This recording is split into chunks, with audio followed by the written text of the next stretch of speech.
we do something that's nobody else in the country does. We get local partners as part of our strategy and part of our due diligence. So we find a hometown, we find a great market. We'll go and say, who are the business leaders? Who are the heavy hitters? Let's talk to them. What do they think about this market? What do they think about this asset? And then do they want to be partners with myself and our other groups of investors?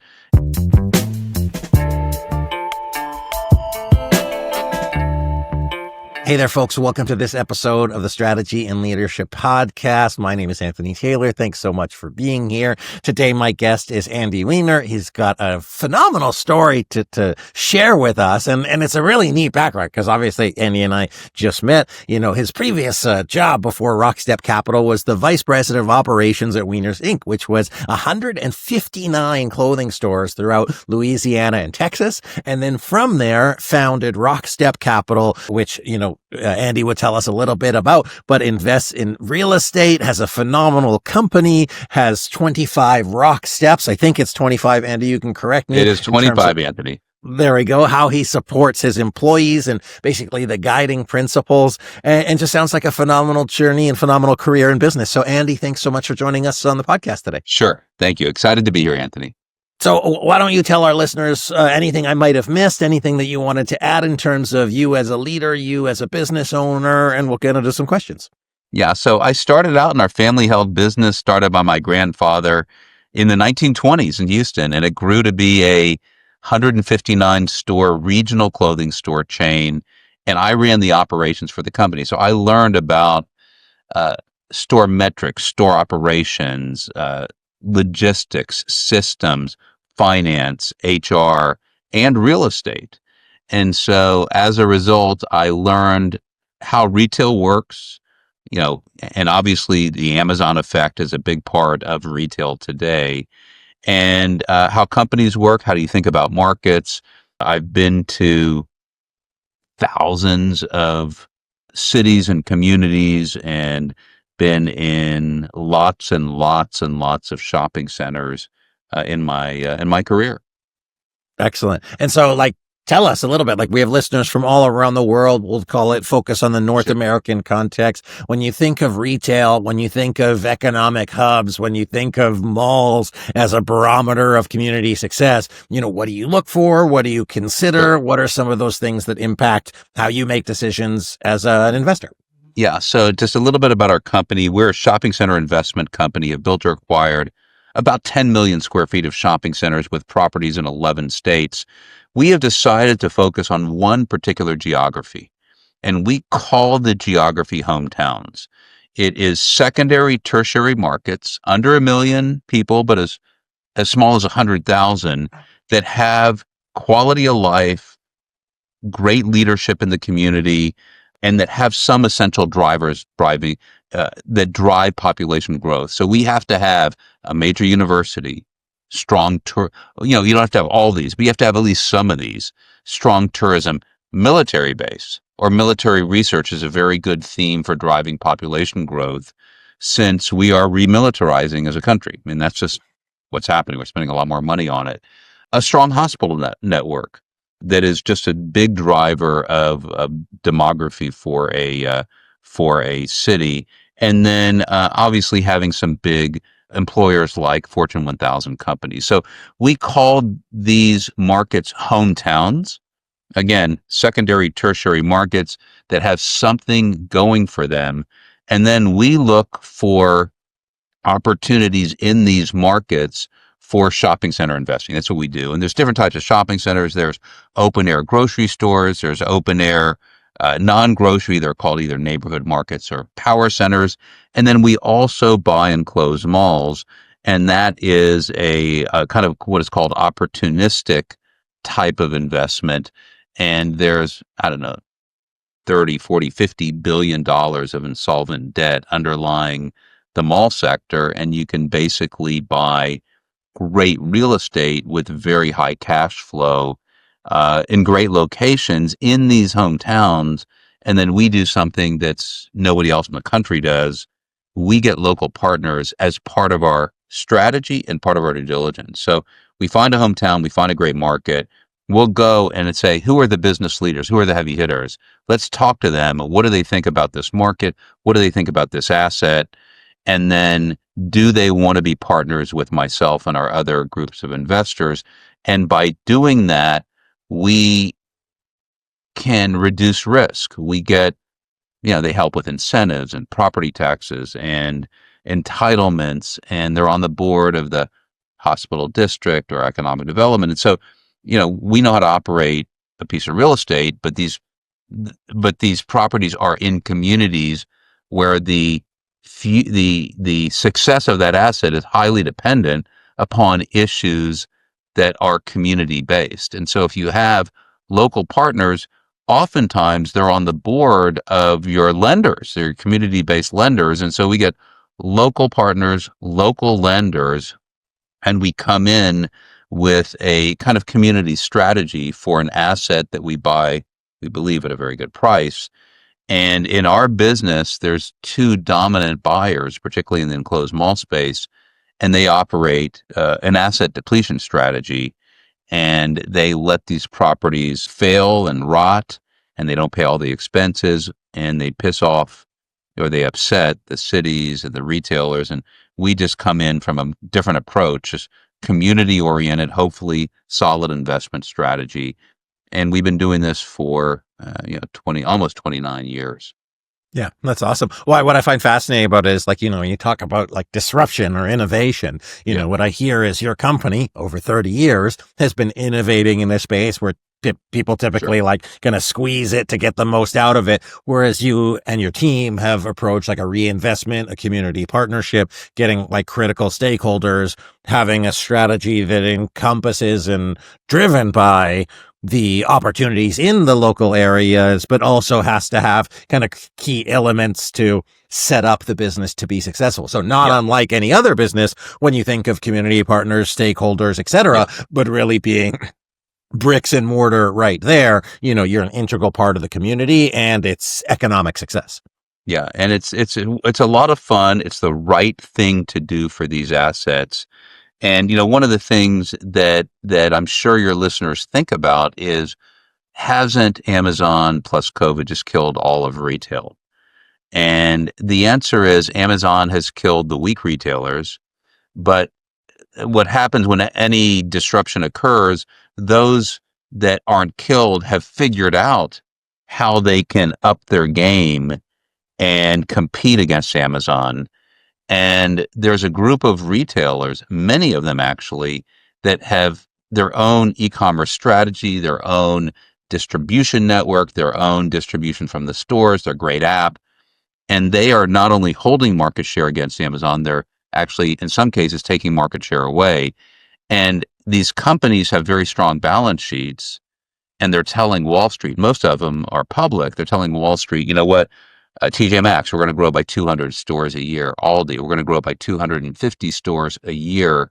And then on and on and on and on. What's interesting about shopping centers is that there's no new construction. Different than multifamily, and I can look out of my window here in Houston and see, different complexes being built of 400 or 500 units of they're not happening in the shopping center sector. And that's because interest rates have gone up, and certainly construction costs have gone up as well. So let's talk. You talked a little bit about those that have been able to manage that disruption themselves. Those have been able to elevate, and we won't get into their strategies unless somebody wants to come on the show.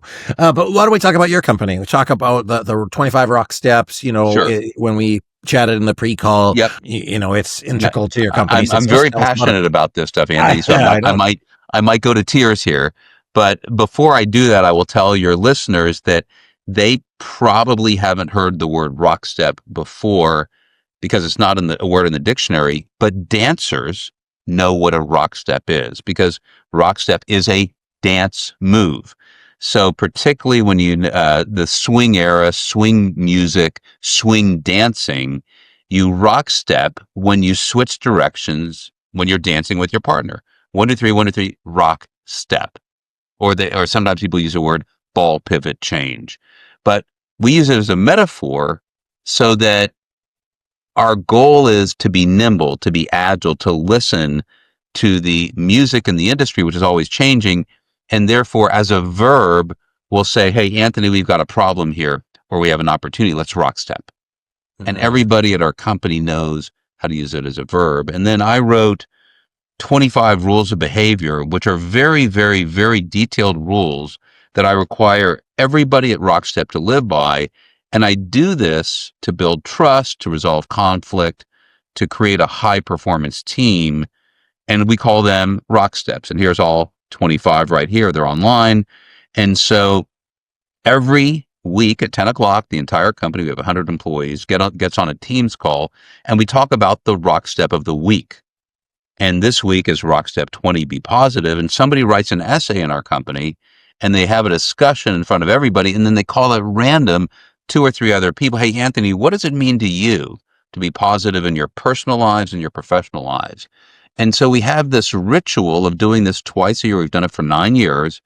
And we start using this language. We have discussions about the nuance of each of these behaviors.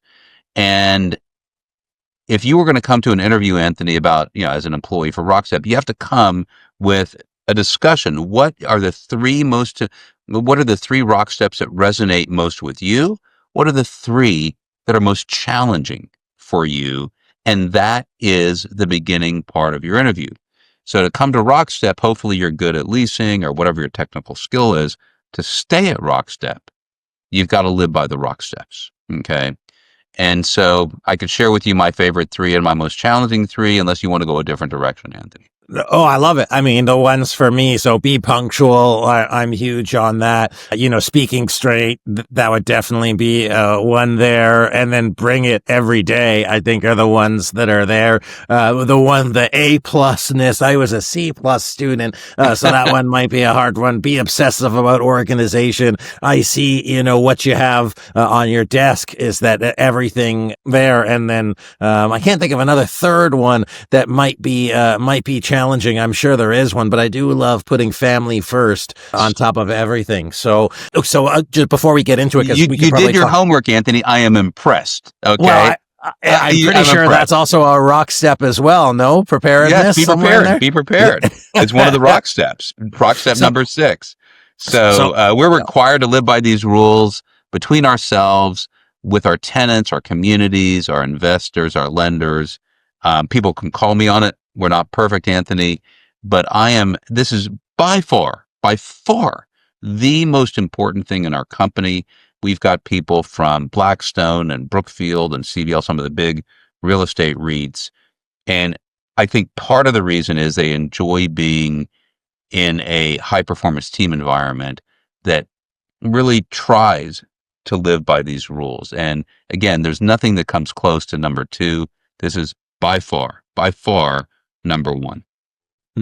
So we talked, I love it. And we could talk for eons about, behaviors and the rules and leaning on them and having, I love that you have a verb in terms of how to adapt and how to use it and one that's, close to your heart and fun, which another rock step. But let's talk about, in your 40 years of business, what are some of the challenges? What have you found to be most challenging as a leader? What is something that perhaps you're still, developing as you day to day? And, a lot of our listeners might be earlier in their careers. They might not have had ownership positions, and really just as they look to evolve in their management leadership and as business leaders, what can they take away from perhaps something that you've had to work on in the years past? Yeah, I will just make a couple of comments, and that is that, I've been doing this a long time, and I'm still surprised at how hard it is to do a deal. Our business is acquiring and investing in shopping centers. And when you look at how do you make the sausage and all of the ingredients that goes into something, it's amazingly hard because it's a competitive environment. And the issue we have is if you're going to buy a shopping center and you're competing against other people, you get to a point where you underwrite conservatively to hit a targeted return, and then other people will go and bid higher than you. And so for 5 deals in a row, we came in second after we had spent considerable resources understanding the market and understanding the asset, and that it's very hard to figure out to what extent do you stretch to try to get a deal done, because at the end of the day, you don't know. As much as you can underwrite, as much as you can say you're going to do that, you just don't know what's going to happen. Okay. There are interest rate effects, there's COVID effects, there's market effects, there's retailer effects, and all this hodgepodge of stuff that you can make a best guess. And so as we get better and better and we learn our lessons, I'm still surprised at how hard it is. And that the other thing that's out there is that there still is a bit of role for luck and timing and things. As hard as you work, if your timing's good, that's good. If your timing's not good, ain't so good. Yeah. One of the things so I love that, taking your way, you can work really hard and still lose. And obviously you got to be lucky. Yes. You're a baseball fan from what I can tell. Yes. Recently just had the World Series. And one of the things that's like, sometimes when you play a game, when you compete, you can do everything, air quotes, right. And yep. still lose. And that's the hard part about entrepreneurship. So as a Canadian Blue Jays fan, they just a couple bad luck, a couple things, and we're not going to go into it, but I think it's just like, that's one of the challenges as a leader. You can be as prepared, you can do your best, you can do your due diligence, you can literally give it 100%, and you can still come up short. And as somebody who's been in the industry 40 years, who's certainly had ups and downs, and not even over decades, over weeks and months likely, because that's kind of par for the course if you're going in something. And I think it just speaks to your resilience, your care, your commitment, and your passion to what you do, and to your team to keep moving forward through those things. So I appreciate you sharing with us. Anything else you want to say about that as we kind of wrap up? I will add another thing that's very apparent to me, and I've learned this over time, is that business, certainly at a leadership level, is all about problems. That's all we do all day long, is deal with problems. And when I say problems, opportunities, but situations. So you're always dealing with problems, and you've got to be able to take it calmly, to understand, okay, what's the worst case scenario here? How do we rock step? How do we come up with solutions and convey to your team that we can handle this? Okay. That this is just another one of the day-to-day problems-opportunities. And if my constitution was one that I couldn't handle dealing with, call it the stress of problems, then I'm in the wrong place. Yeah. That's fair. Well, a great reminder in 2025, moving into ups and downs, and that, keep working through it and keep managing through those things. So, Andy, thanks so much for being on the show today. It was a really fun and positive conversation, and wish you and your team nothing but the best. Next time I'm in Houston, hopefully check out one of your properties and, see you around. Maybe we'll go to a Blue Jays or Astros game. Okay. Hey, I would love that. I made it there last time, so it was great. So thank you again for being here. Thank you, Anthony. Thank you for the opportunity. Folks, my guest today, Andy Weiner, is the founder and president of RockStep Capital. One of the things you can take away from today's episode is the word RockStep, is that, move and shimmy and change directions, be adaptable, being able to look at the 25 rock steps and putting something like that in place for your organization. And then also, personally taking away strategy and saying, hey, how do we build our plans? How do we take those considerations? And how do we build something sustainable, even though that's not what everybody is doing? So I hope you enjoyed today's episode. I hope you got lots of it for yourself, for your teams. If you enjoyed it, please share it with your team and be sure to subscribe. Once again, my name's Anthony Taylor. Thanks again, Andy Weiner, for being my guest today. It's always a pleasure, always a privilege to share with you. I'm grateful for you being here and listening, and I look forward until the next time. Bye, everyone.